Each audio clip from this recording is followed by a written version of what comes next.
I asked my mother, can I have this pink teapot? And she said, well, what do you want that old thing for? It's got a chip and the cover's missing. And I said, could I please have it? And she goes, well, okay, I was just going to throw it away anyway. So why in the world would I want this? When you go to an antique shop, if you pick this up and it was even in there, the first thing you do was look at it and go, uh-oh, it's got a ding in it. It's not in real good shape and the cover's missing. But to start collecting, I think you have to have a few prerequisites. One is color, and I happen to like the color pink, so it caught my eye, of course, right away. And then sentimental value. You're probably saying, oh, what a piece of junk, but I remember my mother's hands on this teapot. I remember it in my home. And so for me, it has sentimental value, and I'll keep it forever. The kids probably will carry on, but as long as I'm here, I have the pink teapot here. So we collect for a lot of reasons. Even if you don't think you're a collector, if you have 2 or more of anything, you're a collector. For color and for sentimental value, and probably when you were younger, you didn't have a lot of money. A lot of people were poor, and they didn't invest in a lot of the pretty things. And so maybe that's a memory that you're bringing back, and you now can afford to buy it, and so you get it. I will say I'm not a purist. If it has a couple of dings in it, it doesn't bother me, because I'm not really collecting for investment. It's just for my own pleasure. So let's start out a little bit. When you mentioned pink, of course, I do have some pink items. This is one of the first things I walked into an antique shop and I saw it way over in the back. I go, oh wow, this is a pink tea kettle. And so it came home with me. And like a lot of collections, they just grow. Then I found another teapot of a different kind. Got a little ding in it, but you know, somebody used this. And you can tell it's been used by the calcium deposits from the water that was boiled in it. And then other things that came up was a percolator coffee pot. Do you remember this? Before Mr. Coffee and the bun and all that, it was put on the stove and percolated. Come in, whoever.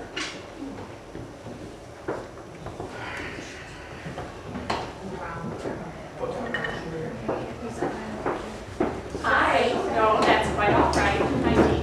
Hi. It takes stuff on time. No, Thanks, Gary.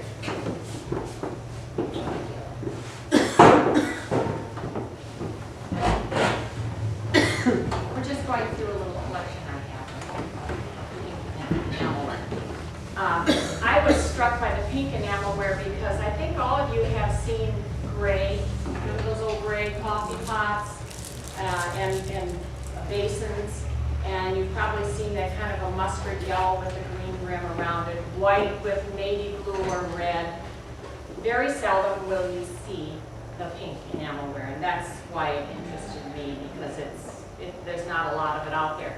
What I have here has taken me 20 years to amass. There's just little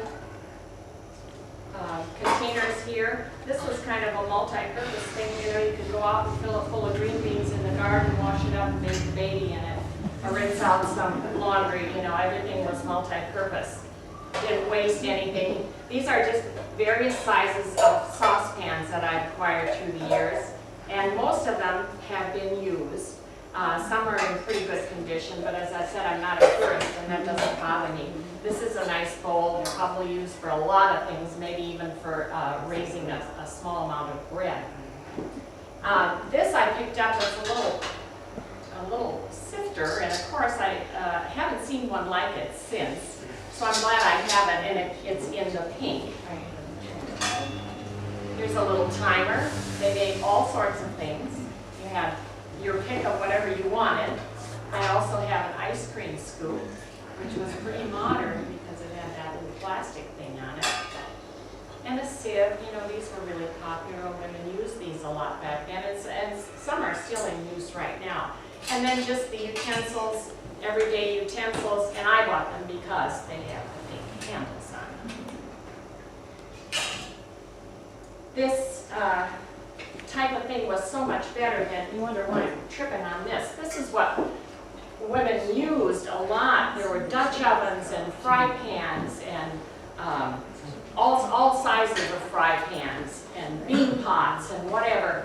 And you know, you could kill somebody with this. It's heavy. And so when you compare this to this, it must have been heaven to be able to use this. Not knocking this, but you know, this was really caught on.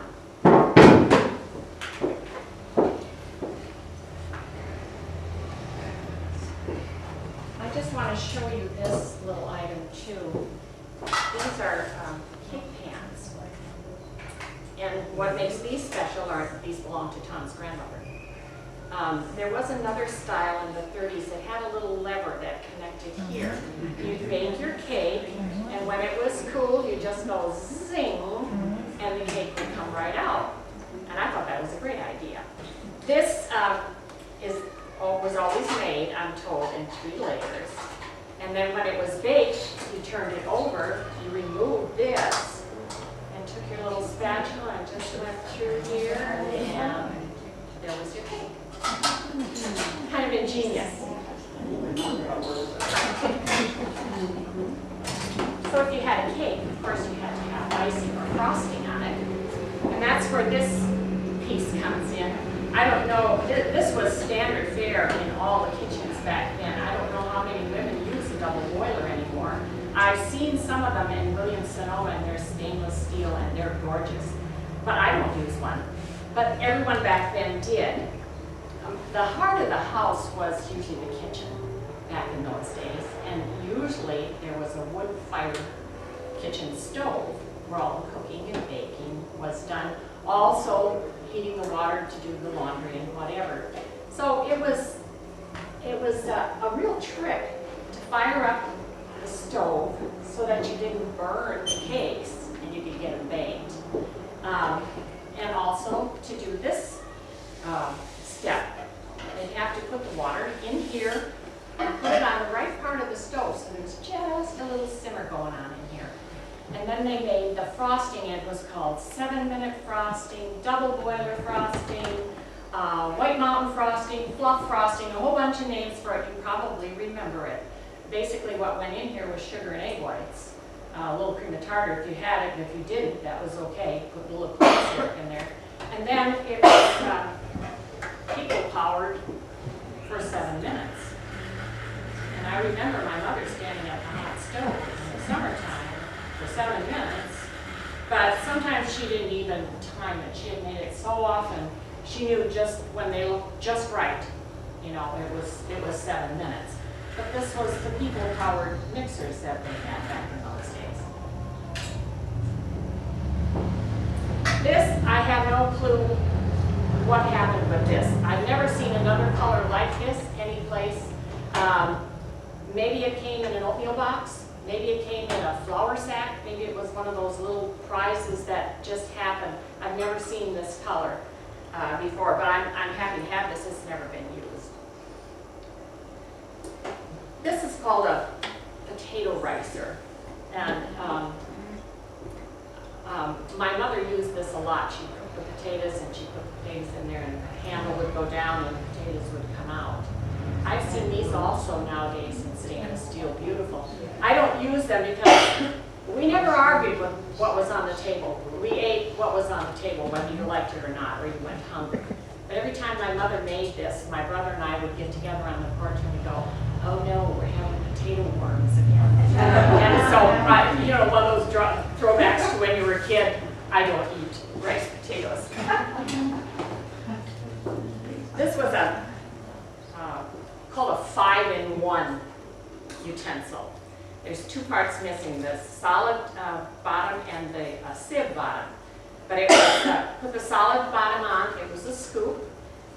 There's measuring here, used as a measuring cup. It was a funnel. If you put the sieve on it, it was a strain. And it was also put on top of jars to fill the jars. So this was a crafty little thing they had. Everybody back then had flour sifters. I don't know if you sift your flour anymore. I don't know very many people who sift flour. This would have been a smaller one, and this would have been for when you had the big projects, bread, lots of cakes and cookies for company coming on Sunday. This is another item that was in every home. You put the box of, we call them farmer matches, I don't know.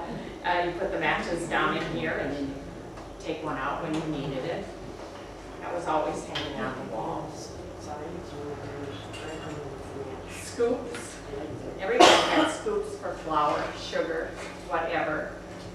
I think I was lucky to find a paring knife, especially with the green on it, because I've never seen another one since. And this is a vegetable peeler. And also had a little grating edge on it. These things look like terrible weapons, but they were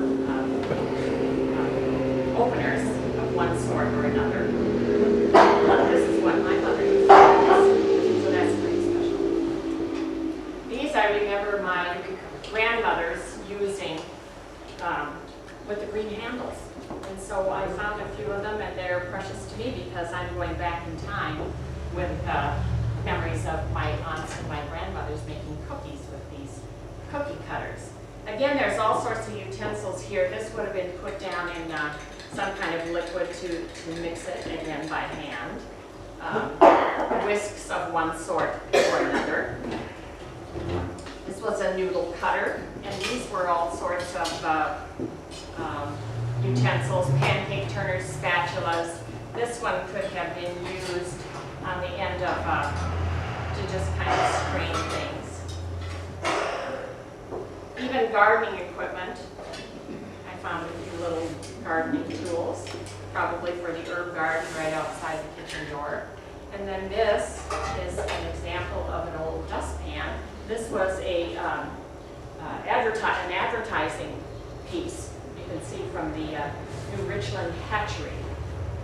Sweep your poultry problems away. And of course, you just held it like this flat against the floor and swept your things into it.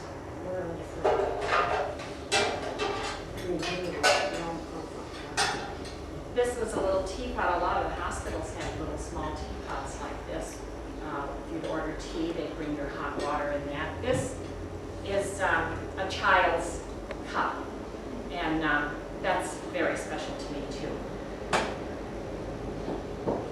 And then women made their own pie crust, and they of course had to have this. That's kind of a weapon too. I've heard those stories about the woman making it. And these are meat balance, tenderizers, pounders, whatever, and another people-powered mixer. This is odd because I don't think it was ever used. It's a bristles, I think it's hog bristles. Very, very stiff. It's a vegetable brush. Very little use on it. These are examples of hangers. Put them up on the wall, and you hang things on them. This piece is interesting to me.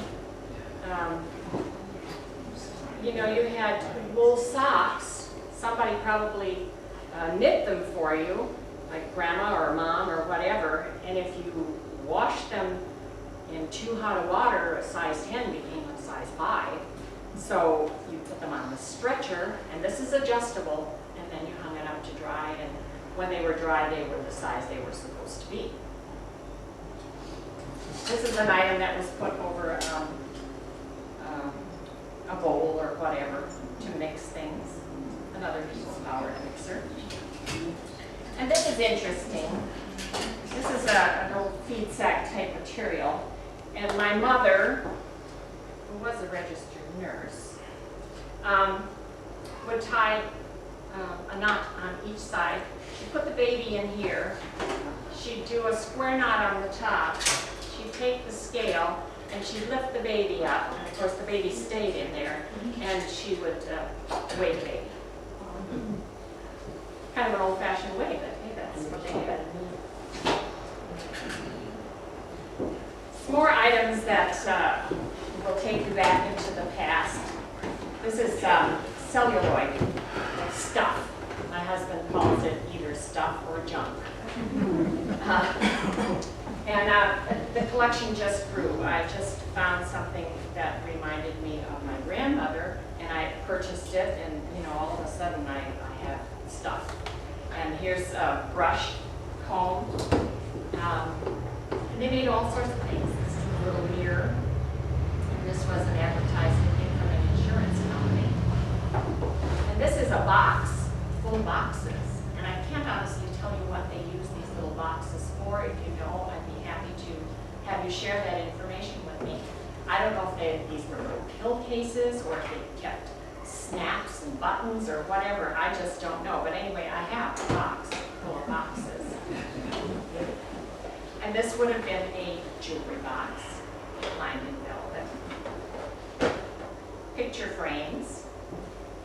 And then, of course, you all remember Pond's Vanishing Cream. This was the all-in-one. Everybody had to have this. It was a moisturizer, makeup base, a night cream, makeup remover. Everybody had this.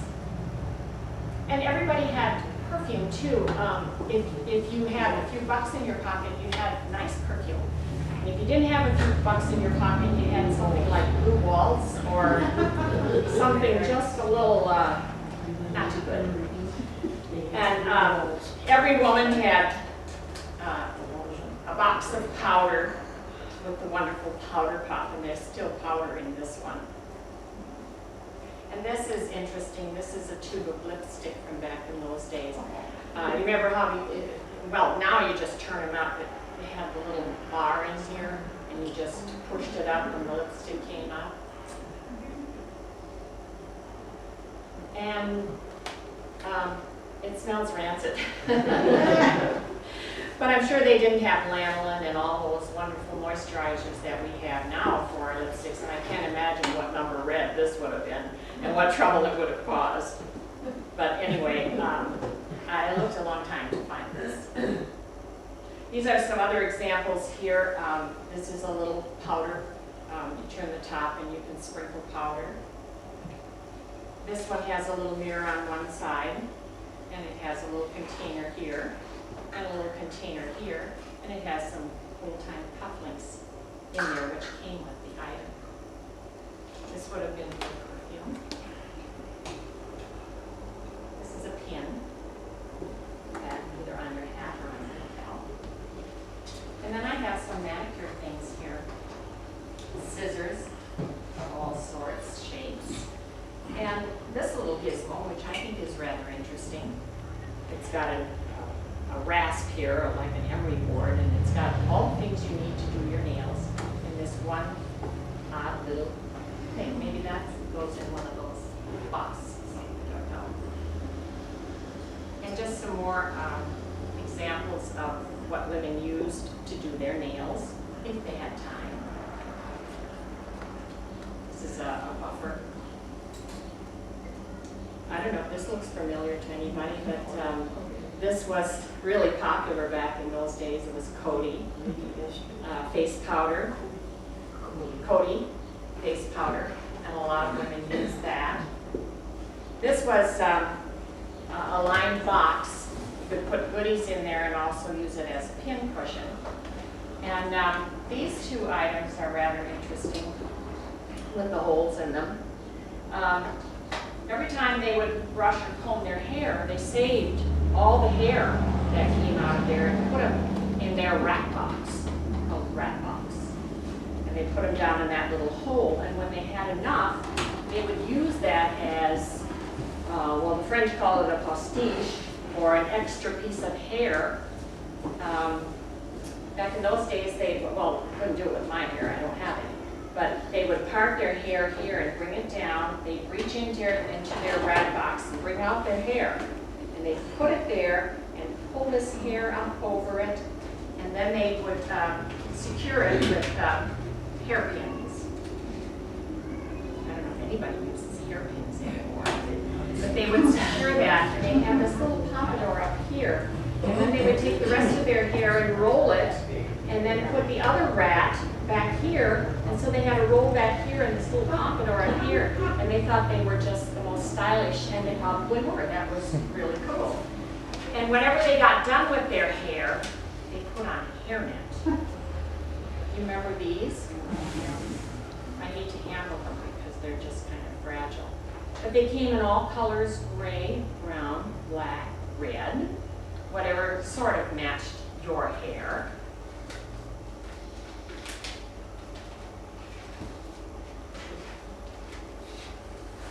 And then, does anybody remember these?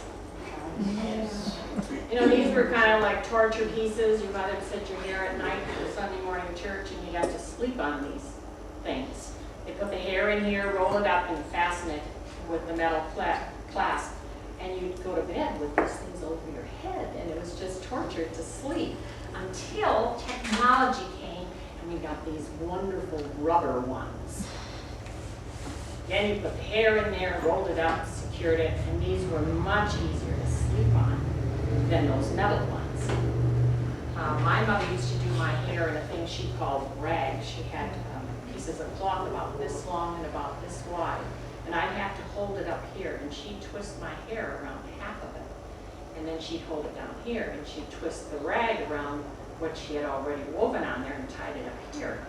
And I went to bed with those things looking like something from outer space. But in the morning, she'd untie it, and I'd have these ringlets all over my head. So it was worth the suffering. This is an old container of Scotch tape. And this is a bottle of, it's an inhaler. Years ago, women would faint and they would open up their inhaler and get a shot of ammonia, and that'd wake them up. So this is an example of a hair curler. They put a little gel on the curl and twist it around, hold it there for a little while, and they have the little ones. This was a standard in every house. The hot water bottle, used for a lot of things. If you didn't have a lot of hot water bottles, and we had a lot of kids in our house, my mother would fill up fruit jars with hot water, and we'd carry those upstairs and put them between the sheets and keep our feet warm at night. But I'm sure you all remember hot water bottles. I don't think they're used too much anymore. We'll just go on briefly to a sewing kit that would have been popular, with all sorts and sizes of embroidery hoops in there, patterns. Would have to have crochet thread. Would have to have thread on wooden spools. You'd have to have your crochet hooks or your knitting needles or whatever. This is a metal one and this is an ivory one. All sorts of and sizes and colors of rickrack, which was very popular back in the 30s and 40s. A lot of aprons had these on. Never threw anything away, you just kept every little snippet that you had. Never threw the lace away, you might use it again someday. And some darning things, and maybe a project you were working on. As I told you, my mother was a registered nurse. She started out over in the OB department at St. Elizabeth's many, many years ago. And then she did private duty. Years ago when you had surgery, you didn't get up 24 hours later. You were in bed for a long time. You came home and they would hire a private nurse so that the family could sleep at night and go about their business during the day. And this is just some of the stuff that she would do while she was sitting with the family, or with the patient at night. She'd settle the patient down, give any meds, and usually they slept for 4 or 5 hours. She could not sleep, and so she did this type of work. This has become kind of a family question. She had 8 of these done, great colors from the 30s and 40s, and never made into a quilt. And we'd ask her why, and we'd never get an answer, but there were enough of them for each one of the 5 of us kids to have one. One granddaughter has one, and mine, I'll just give you an example of what I did with mine. I framed mine. So it's, you know, protected a little bit. And then I hope all of you do what I have done with pictures or photographs or whatever, identify it, because I know what it is and my kids do, but what about my great-grandchildren? You know, they look at this and go, oh, it doesn't go in my house and out the door. So, you know, identify everything you have. It's a good idea. So we still don't know why the quilt wasn't made. This item, well, you know, with a wood stove and some houses with no electricity, the iron was heated on the wood stove, and they had little handles that would pick those irons, those hot irons up, and they would iron with it. You know, you just didn't go plug the iron in and press off whatever you wanted to. It had to stay. Usually Monday was wash day, and Tuesday was ironing, and Wednesday was bending, and whatever. So they get these things all ironed up very nicely. And what they did with, this is just a tube with a little batting around it and a pretty fabric, and as usual they had to add pretties on everything with the hand stitching and ribbons, and you can tell this is well used. But basically what they did, they would iron this stuff, starch it and iron it, roll it, and they put it away in a drawer or a closet. So next Sunday when company was coming, they had it beautifully, freshly ironed. And this is an example of embroidery. I think it's so pretty. I don't know how many people embroider anymore, but you know, you can hardly tell which side is right. I mean, they took such pride in doing it. And don't just stop with the embroidery. Let's do a little cross-stitch border, and let's pull a lace on it, and let's just really gussy this thing up, because they took great pride in what they did. Here's another example, just beautiful. Look at this one. Solid, solid embroidery. It's all so pretty. This one is special to me because this is one that my mother made. And it's kind of cut work and embroidery. That's one of those nighttime nursing projects that, one of them that survived. Ingenuity, never wasting anything, making things pretty. These are just hangers, but look what they've done. They probably took a piece of an old dress, one that was still reasonably good, and they covered the hangers, but didn't just cover them, they embroidered them and made them very, very pretty and very useful. You know, there wasn't a lot of running to the store or going to the mall. They used what they had, and they did it very well. And might I say, recycling lately is this big deal. Well, my mother recycled everything. She never threw anything away because you didn't go to the mall and replace it. Number one, the car didn't go that often, and if it did, there wasn't all that money to do that. So she even ironed Christmas wrapping paper and used it from year to year. So, yeah. Sure do. Yeah. So, you know, I knew about recycling a long time ago. This is a form of, as one of our auctioneers around here calls it, fancy work. This is applique. We applique these things on. This is called a dresser set. This is a little piece with some cross stitch on it. Here's some more applique. And everything was always done so beautifully. A lot of creativity. And these are applique towels. Can't just have a towel. And there's another daintier style. Here's some more, this is called, this in here is called cut work. They're counted threads, and then they cut it away. I love this one. They took a circle of cotton and they put their trim around it, and they had something pretty for their table. Very creative women back in those days. Not that we aren't now, but they had to do their own thing. This is a favorite piece of mine. I think I'll just hold it up against this. You can see some of the tatting in here.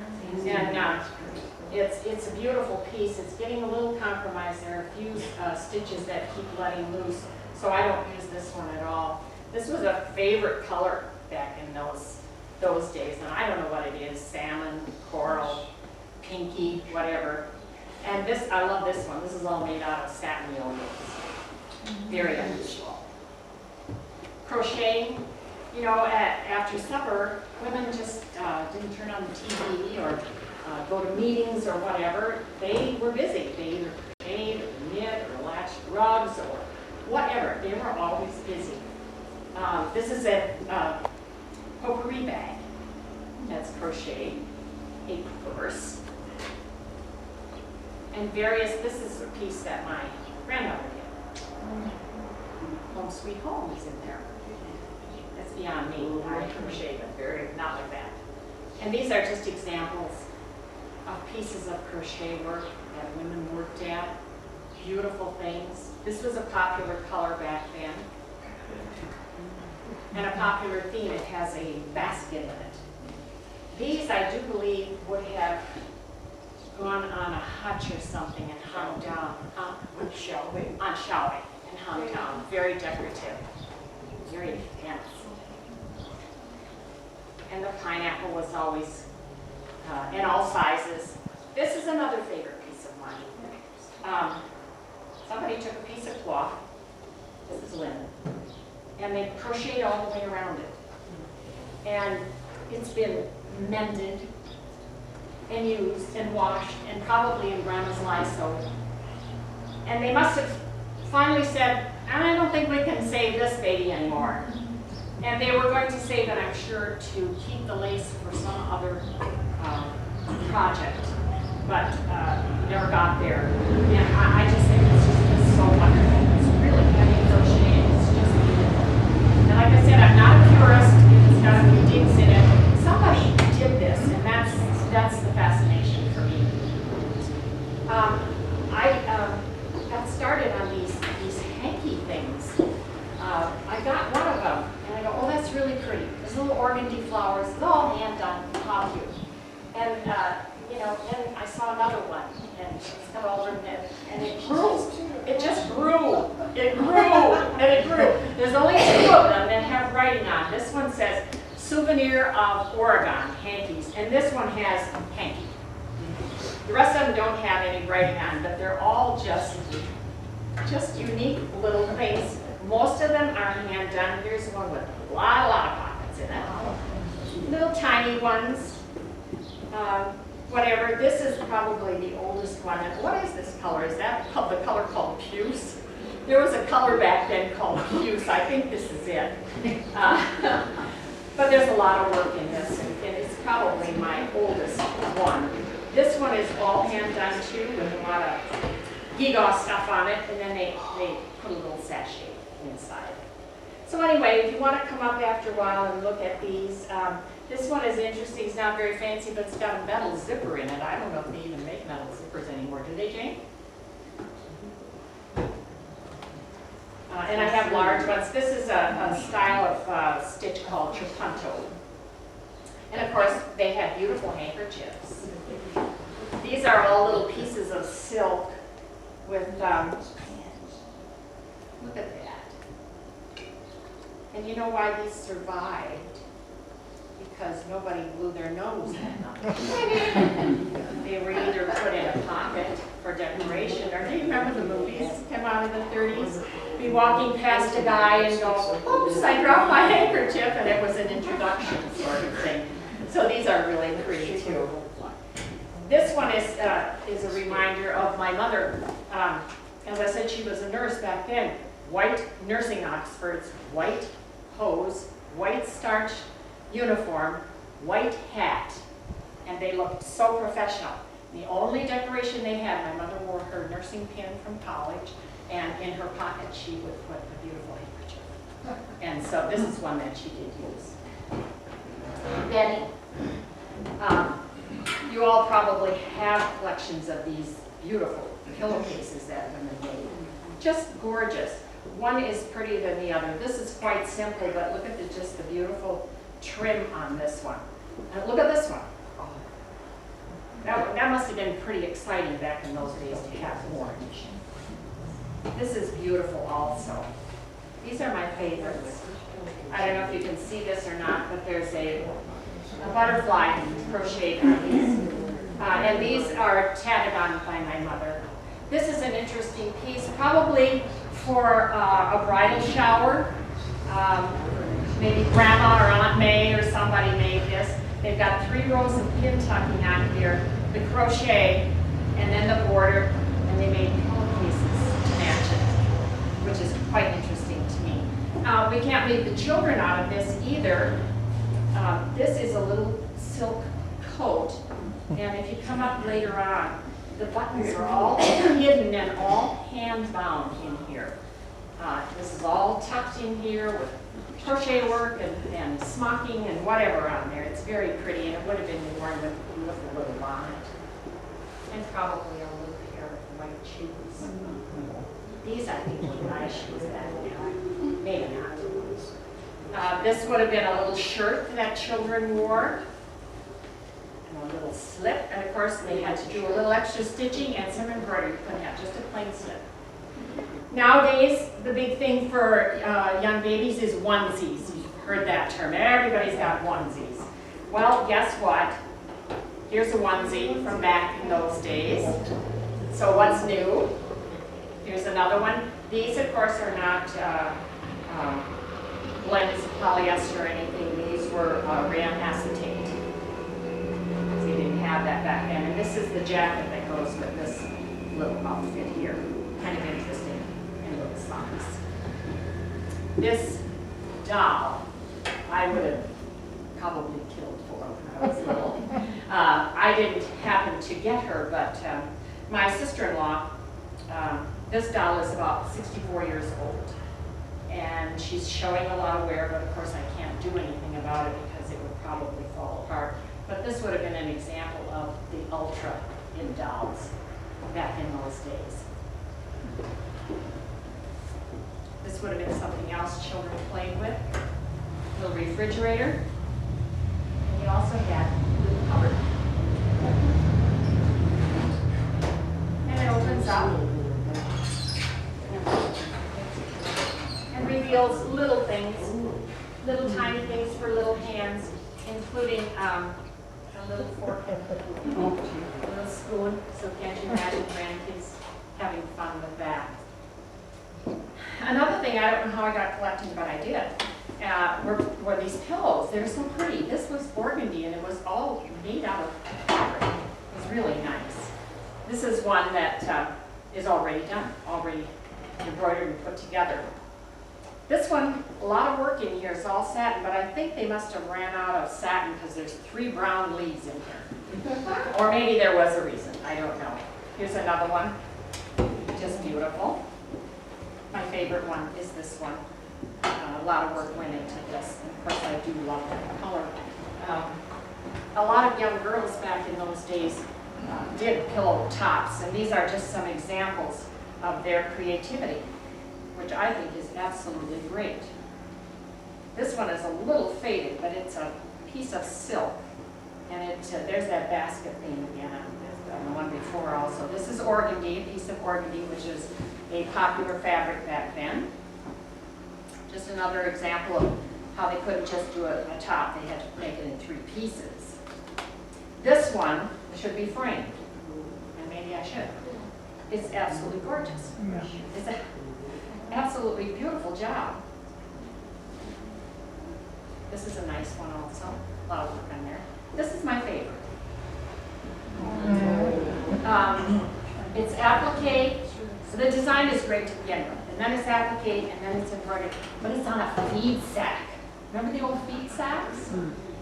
They pieced it in the back, but all that work and all that effort on a piece of feed sack. Which brings me to another item. One of our guests today has donated. These were feed sack items. There's napkins here and a tablecloth. And didn't I tell you they couldn't just make the tablecloth? They got to put some crochet on it. They got to beauty it up, make their lives wonderful. And it says, a gift to the Buffalo County Historical Society from the family of Charles and Marguerite Roof Hilgert. The military effort took priority over all goods during the early 40s to benefit our troops fighting World War II. So it became important to conserve everything, including cloth. Therefore, chicken feed bags were printed in patterns that could be used by housewives to sew whatever their imagination chose. The Hilgert ladies, probably grandmother Marguerite or her daughters Lena, Selma, or Ella, decided to make a tablecloth and napkin set from their selection of striped feed bags. The Hilgert family farmed in Alma Township for many years. Their children were Lorena Borkert, Anna Best, Mary Best, Hilda Schlawin, I'm sorry, Carl Gilbert, Wilma Rothring, Ella, Selma Fitzgerald, Clara Sorge, Lena, and Roy. And this is donated by Leroy Rotring, who is the grandson of Charles and Marguerite. Kelly, would you like to accept this from them with the history for the Buffalo County Museum? And thank you very much, Rotring family.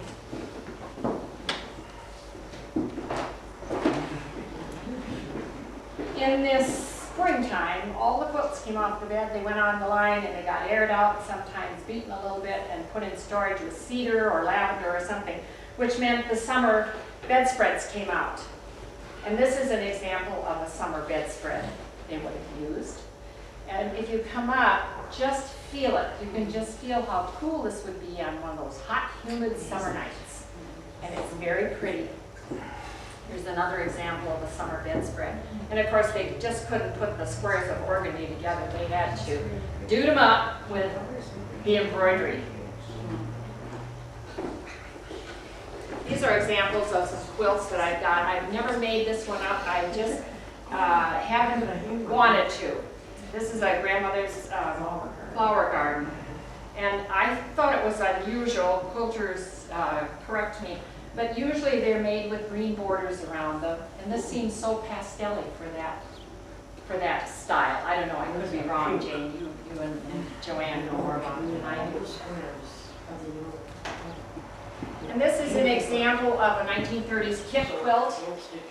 They were called kit quilts, and everything you needed came in the kit. It was up to you to put it together. And this is an example of a kit quilt. I bought the pieces at an auction, and it's now put together and done up. I think it's rather stunning and rather risque for the 30s. This quilt was probably made by ladies in a quilting bee and probably given as a wedding gift, and it's called the wedding ring, right, Jane? Double wedding ring. And it was probably made at a quilting bee where they shared all their fabrics and whatever and got it together and made it as a wedding gift.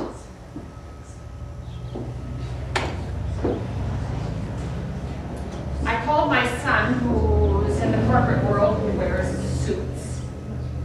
And I said, Greg, how much would it cost for a tailor-made suit for you with 3 pieces, fully lined, with a 6-button vest with the tailor's name inside and the name of the man inside, complete with the buttons for the braces or the suspenders? He goes, oh, probably around $5,000. Tailor-made. This is a suit from the 1930s, 3 pieces, 6-button vest, all lined, the man's name is inside, the tailor's name is inside, and this is very special to me because it's my father's wedding suit. And inside the pocket, he would have carried the ring that he was going to give my mother. This darling little thing. They had to keep us kids away from this. We thought this was adorable. And this is my mother's wedding ring. She was a small woman. This, you could tell, I took after my dad. And this was embroidered with mock oranges and since has lost all the mock oranges through the years.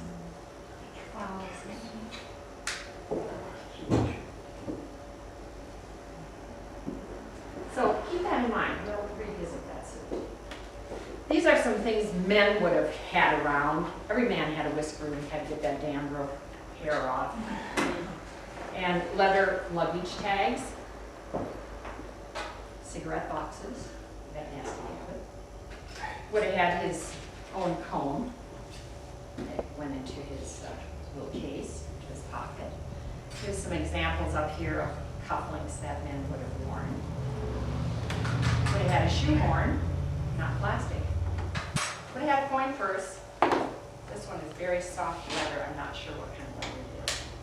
He would have had his own manicure equipment. Plus he had to have his own towel. And then this razor Well, you have to pull it all apart and it comes apart and it's a big mess. The Gillette came out with this newest state-of-the-art. You open wide up, you just take this out, replace it, put it back together. But it had this gauge on it and you could have as close a shave as you wanted, just like going by the numbers. So this was really a hot item. Remember using these, you guys? It's like a weapon of God. And back in those days, fur was, this, and we're coming into the early 40s now, fur was important. It was kind of a status symbol if you had a fur. This is a nice piece here. This is beaver, and it's a little shrub that you would wear in the evening, just really shishy, you know. This is the matching muff that went with it, but it wasn't only a muff. You turned it around and it's a purse. So that went together very nicely. This jacket probably should be in cold storage or whatever because it's really, really getting shaggy here. I think this is a mink. I'm not sure.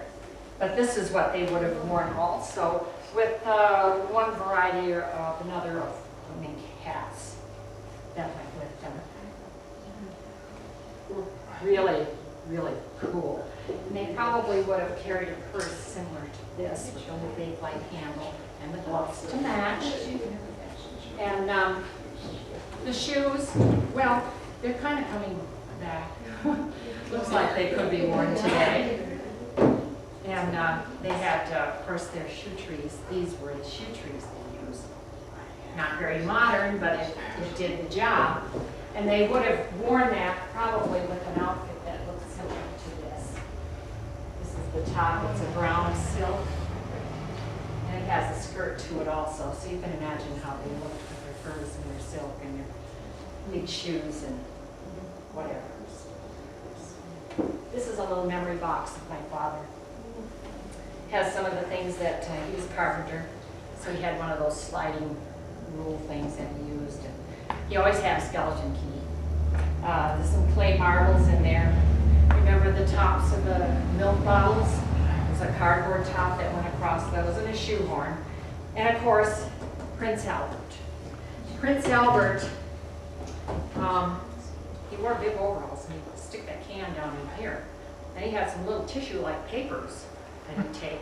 He'd hold those in his hand. Out would come Prince Albert and he'd flip the can open. He'd put just the right amount of tobacco, flip the can closed, put it back, and then he had some way of rolling that. When he got it just right, then he'd lick it, and that would stick together, and he'd have it. And he'd smoke it like this, right down the So, and he always had this joke. And you know, you just never made fun of your parents back in those days. But he would say, where's Prince Albert? We go, we don't know. He's in the can.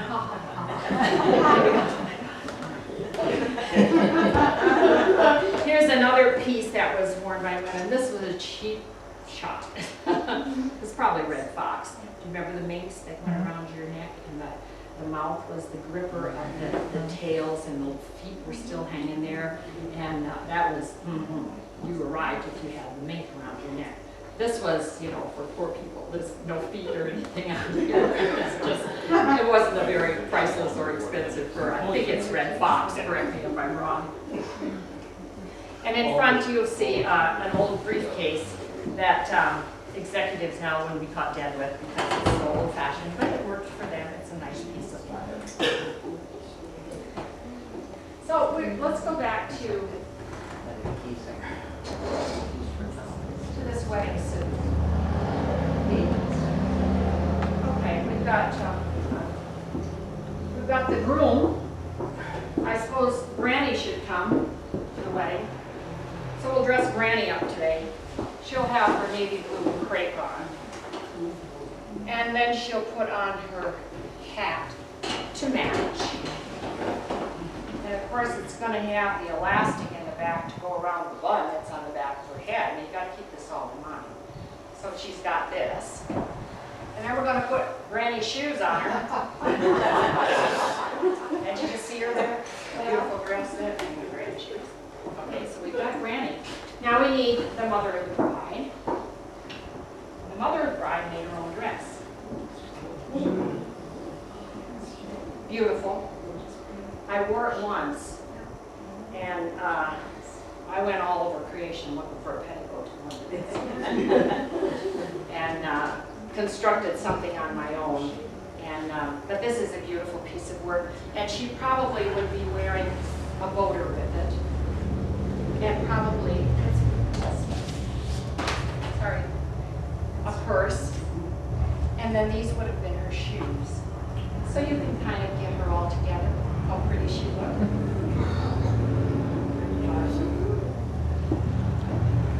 I do like this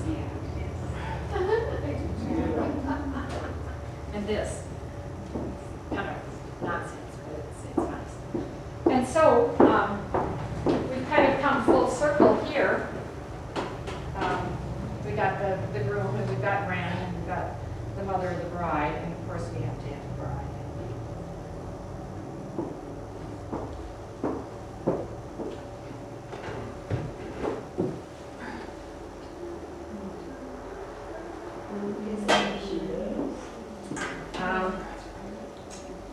The reason I'm wearing gloves is this is fragile.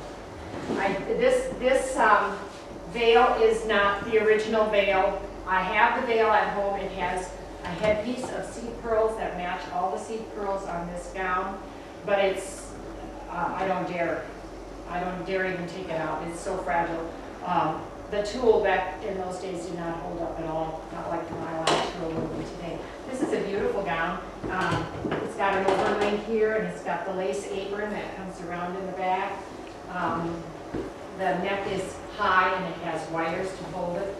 There's snaps here. This is how she would have gotten into it. As I said, this is all seed pearls here. And this, for you dressmakers, there are no seams here. There's little tucks here. There's no seams. The seam comes only on the front here with a little gusset put in there, which I think is really unusual. So if you come up and want to examine it, I'd like for you to put the gloves on. The rest of the stuff you really can look at and touch and whatever. What year was this? This would be early 30s. Almost going out of style then. I have to say, I usually have my mother-in-law's wedding dress, which would be 1933. But the last time I put it on the model, I could tell the lace was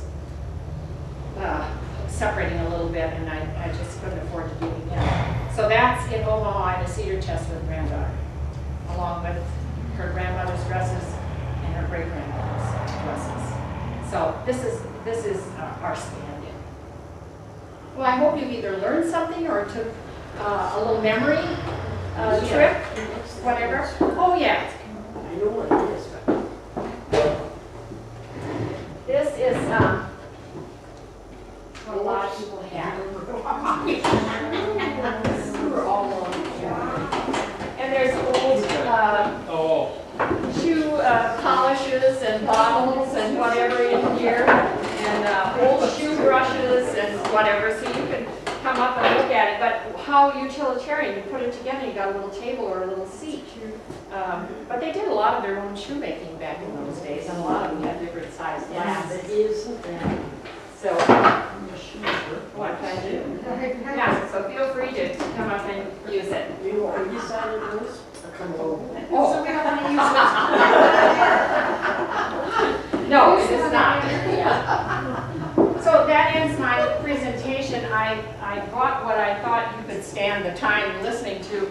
I do have a lot of lingerie and nightgowns and bed jackets and all that stuff, but I thought being it was a mixed audience today. Tom said, what's the difference? They go through the mall and look at Victoria's Secret's display.